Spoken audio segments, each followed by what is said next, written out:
السلام علیکم ورحمۃ اللہ وبرکاتہ۔ میں محمد رضا احمد نظامی، دارالعلوم گلشن عائشہ، رحمت نگر عرف مساڑا تار، سونو جموں۔ اس مدرسے میں اعدادیہ، اولیٰ، ثانیہ، ثالثہ کی تعلیم ہوتی ہے، اور یہاں پر جتنے بھی درسی کتاب پڑھائی جاتی ہے وہ الحمدللہ بورڈ کے ذریعے سے ہوتی ہے۔ تو ہم بچے کو یہ سکھاتے ہیں کہ ترکیب کس طرح کیا جائے۔ تو یہاں پر ہم مبتدا اور خبر بتانے کے لیے ایک مثال ہم نے لیا ہے۔ وہ مثال یہ ہے، لا الہ الا اللہ محمد رسول اللہ۔ تو سب سے پہلے اس کا ترجمہ سماعت فرمائیے، اس کا ترجمہ سنیے۔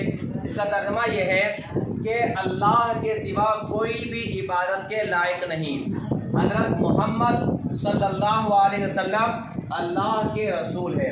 اس کا ترجمہ یہی ہے۔ اب یہاں پر سب سے پہلے غور کیجئے، یہاں پر جو لا الہ، لا جو ہے، لا دو معنی کے لیے استعمال ہوتا ہے۔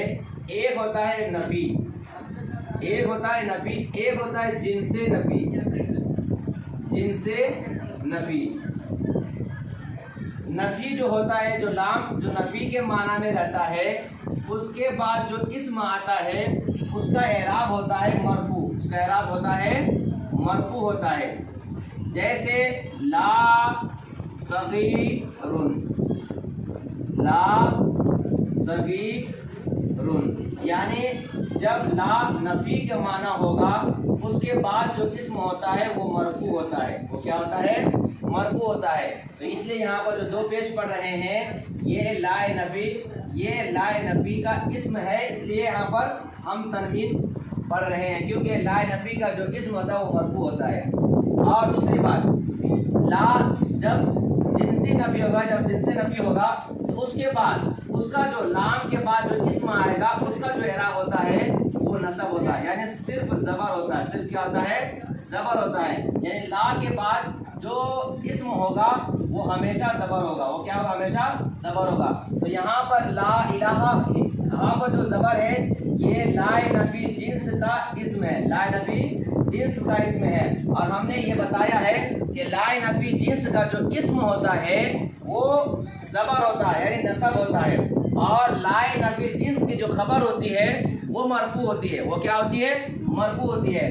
تو یہاں پر لا الہ ترکیب میں بن رہا ہے لا جنس، لا جنس نفی کا اسم بن رہا ہے، اور اللہ جو ہے یہ حرف مستثنیٰ ہے، اللہ جو ہے یہ لا نفی جنس کی خبر ہے، لا جنس نفی کی خبر ہے، اور لا نفی جنس کی جو خبر ہوتی ہے وہ مرفوع ہوتی ہے۔ تو یہاں پر جو پیش پڑھ رہے ہیں یہ لا نفی جنس کی خبر ہے، تو یہ لا نفی جنس کی خبر ہے، اس لیے یہاں پر مرفوع پڑھا جا رہا ہے۔ تو آپ کو یہ بات معلوم ہو گئی ہے کہ لا دو معنی کے لیے استعمال ہوتا ہے، ایک نفی کے لیے، جب نفی کے لیے ہوگا تو اس کے بعد جو اسم ہوگا اس کا اعراب مرفوع ہوگا، اس کا اعراب کیا ہوگا؟ مرفوع ہوگا۔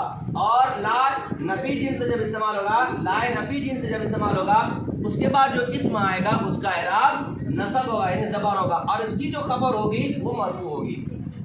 تو اللہ پر جو پیش پڑھا جا رہا ہے یہ خبر کی وجہ سے۔ اب دیکھیے محمد، یہاں محمد میں جو دو پیش ہے یہ مبتدا کی وجہ سے۔ کیوں؟ کیونکہ یہاں پر یہ ترکیب میں مبتدا بن رہا ہے، اور مبتدا کی دو شرطیں ہیں۔ ایک شرط یہ ہے کہ مبتدا معرفہ ہوتا ہے، مبتدا معرفہ ہوتا ہے۔ دوسری شرط یہ ہے کہ مبتدا مرفوع ہوتا ہے۔ مبتدا کیا ہوتا ہے؟ مرفوع ہوتا ہے۔ تو یہ دونوں شرطیں، مبتدا کی جو دو شرطیں ہیں، ایک ہے معرفہ، ایک ہے مرفوع، ایک ہے معرفہ، ایک ہے مرفوع۔ تو یہاں پر دو شرطیں پائی جا رہی ہیں۔ کیسے؟ کیونکہ معرفہ اس طرح کہ یہ پیغمبر صلی اللہ علیہ وسلم کا نام ہے۔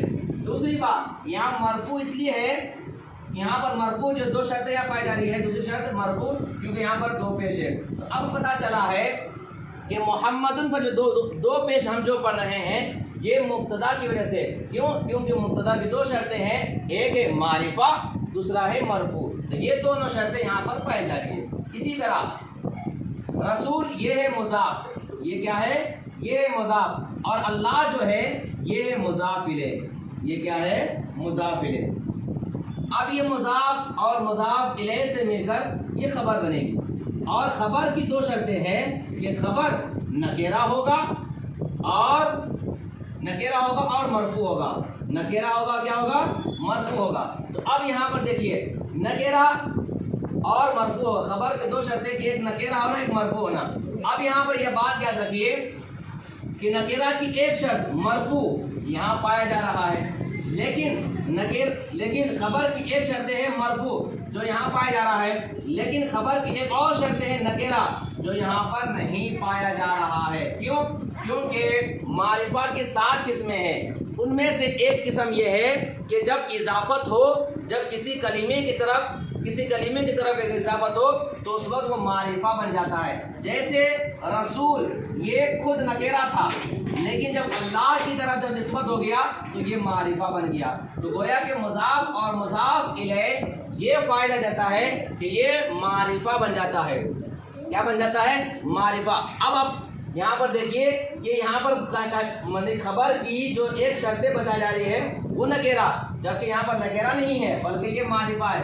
تو اب پتہ چلا ہے کہ اس کی شرط یہ ہے کہ نکیرہ ہونا، لیکن یہاں پر ہو رہا ہے معرفہ. تو اب یاد رکھیے کہ نکیرہ نہ ہو بلکہ وہ معرفہ اگر بن جائے تو مبتدا اور خبر جب دونوں معرفہ ہو، مبتدا بھی معرفہ ہو اور خبر بھی اگر معرفہ ہو، تو اس صورت میں آپ جس کو چاہیے گا اس کو پہلے مبتدا بنائیے، جس کو چاہیے آپ خبر بنائیں. لیکن ایک سب سے بڑا فائدہ یہ ہے کیا ہم جس کو چاہے جب چاہے بنا سکتے کیا؟ تو اس میں ایک بات یہ بتائی جاتی ہے کہ آپ جس کے بارے میں خبر دینا چاہ رہے ہیں اس کو آپ بعد میں لائیے. تو یہاں پر محمد کے بارے میں بتا کہ محمد کون ہے؟ تو یہ اللہ کے رسول ہے. تو آپ ایک بات یہاں پر ہم کو اچھی طرح سمجھ میں آ گیا کہ مبتدا اور معرفہ، مبتدا اور خبر جب دونوں معرفہ ہو، جب دونوں کیا ہو؟